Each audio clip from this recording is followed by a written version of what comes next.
Hey guys, Spence and Gabby here. Today we're going to be working on this JL Rubicon. One of our good friends, Chris, loaned it to us for the week. We're going to be doing our entire crawler series that includes all 8 control arms, both track bars, and the steering kit. And then we've added the end links, and we're jumping up an inch. So we're going to be making this a little more capable off-road than it already is, and it'll still be great on the road. Due to the fact that this is a lot of parts to be installing on this JL Wrangler, we're going to go ahead and be breaking this up into a series. Today we are starting off by installing the fronts. We're doing front control arms and a track bar today. We also, in the studio, satellite studio, got our lift installed. So it's going to be the first time we're using our lift today. Make sure it works. If we die, at least I have evidence of who died and whose fault it is. So first is to get it up in the air and secured. We got the lift, so we'll do that. But if you're doing it at home, jack stands will work. Then we just need to start taking everything apart. When you're doing all 4 arms and you're changing length on your control arms, it's best just to take it all off. If you're matching length, you can do a pair at a time. But when you're changing everything, we're going to take all the control arms off. We're going to take the track bar off, and we're going to disconnect the shocks so we can droop the axle to get the springs in and out. Let's get started.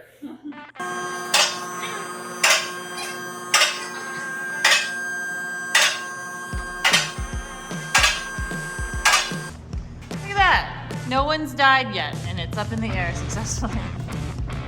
Cool.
All right, so we just got all our old parts off, and we're getting ready to set up the control arms to the right length.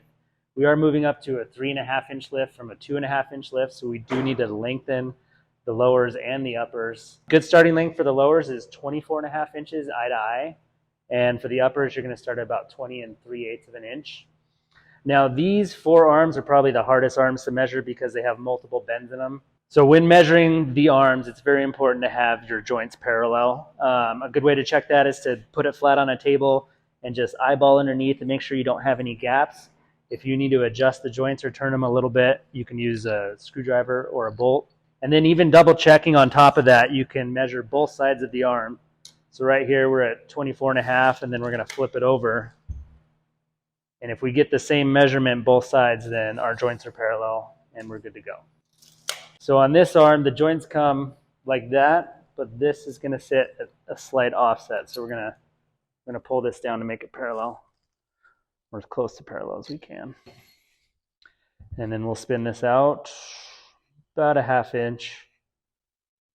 And then we'll do our measurement, and we'll check both sides of this arm because this is one of the hardest. So that's actually right about 20 3/8. Flip it over.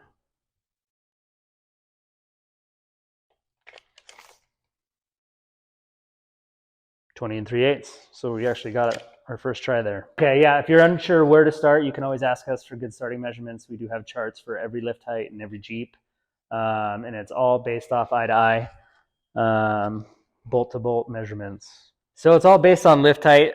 For this Jeep, you are going to be shooting for about 6 degrees of caster. The lower control arms are going to set your wheelbase. The upper control arms are going to help you dial in your caster.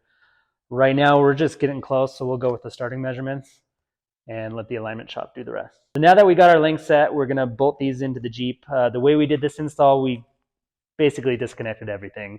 So the axle's just sitting there. So it's really going to help to have a friend position things as we get them going. We're going to start with the uppers just so we have something holding the axle in place, and then we'll move to the lowers, but it should be pretty easy now that we have everything apart. So we're about to put in the uppers. One thing I wanted to mention, all of our kits come with the option to come with grade 8 hardware. You don't have to use it, but it's just a nice option to have if all your factory bolts are rusted, but you can reuse the factory nuts and bolts.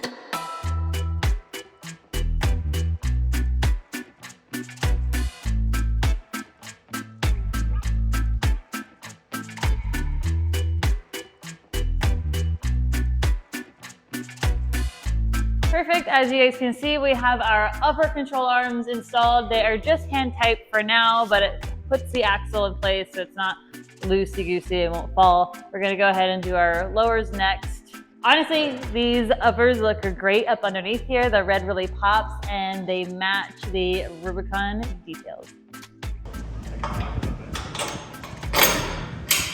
All right, guys, before we get much further, I just want to talk a little bit about control arm orientation. On most of our setups, we put the Johnny joints or the adjusting side, the frame. Bend goes in on this for tire clearance. You have this bend here for tire clearance. Also on the uppers, there's an inward bend for the frame clearance. So all the bends go inside the frame. And yeah, they just bolt right up. So we'll get these on. And as always, you just want to make sure your zerks are accessible. For this one, we have a 90-degree on top that we're going to point forward so we can zerk from the front of the Jeep, and this one you can get at right here. So just be aware of that when you're bolting everything on.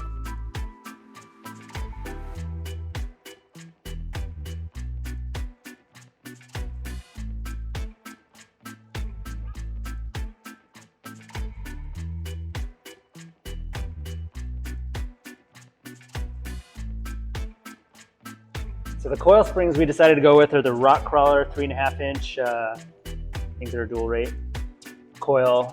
We've ran them on our other Jeeps and they've been really good. So we're gonna run them on this Jeep.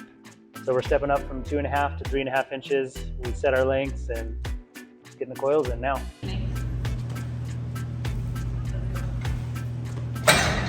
Yeah! Done.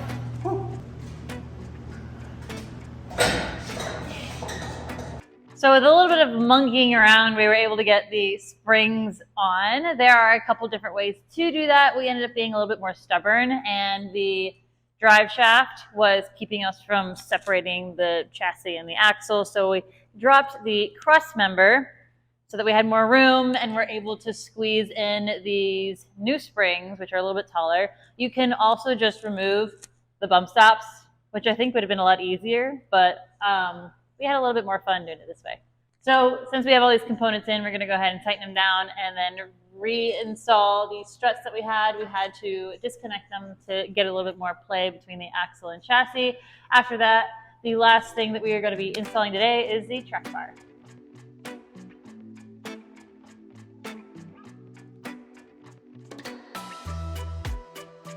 All right, guys, so we got everything hand tight right now, snugged up. Torque specs on the lowers are 150 foot-pounds, and on the uppers, you're going to be at 65 foot-pounds.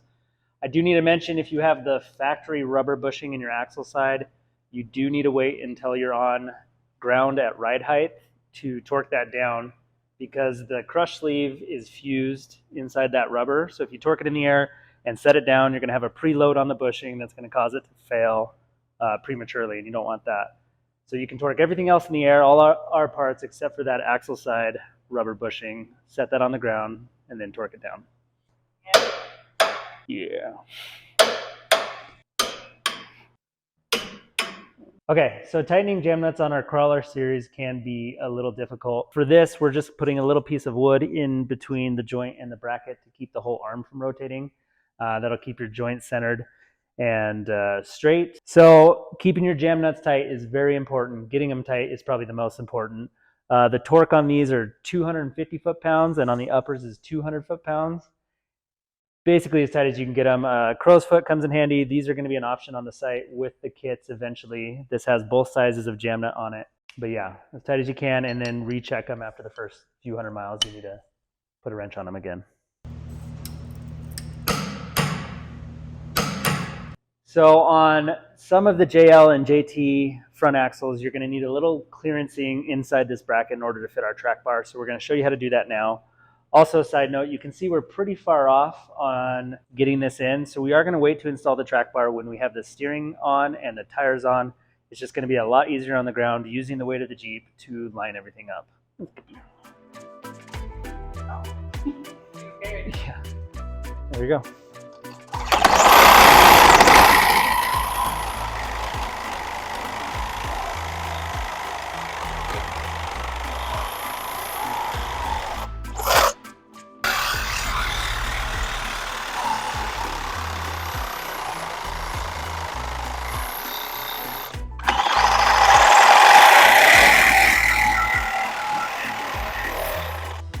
You can also do this with a grinder.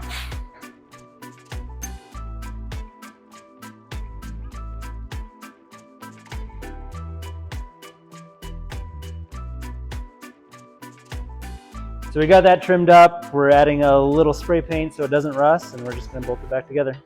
So as you guys can see, we have our lowers and uppers installed, springs in, everything torqued to spec that we can at this moment. We were not able to get the track bar in as of right now because it'll just be easier to get that lined up with the wheels on and it actually on the ground. So we're going to save that for the next couple videos in this series.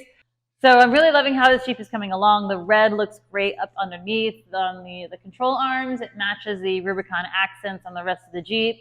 And we are going to continue this in the next couple of videos for this series. Thank you guys for tuning in, and we will see you in the next one. Don't forget to like, comment, and subscribe.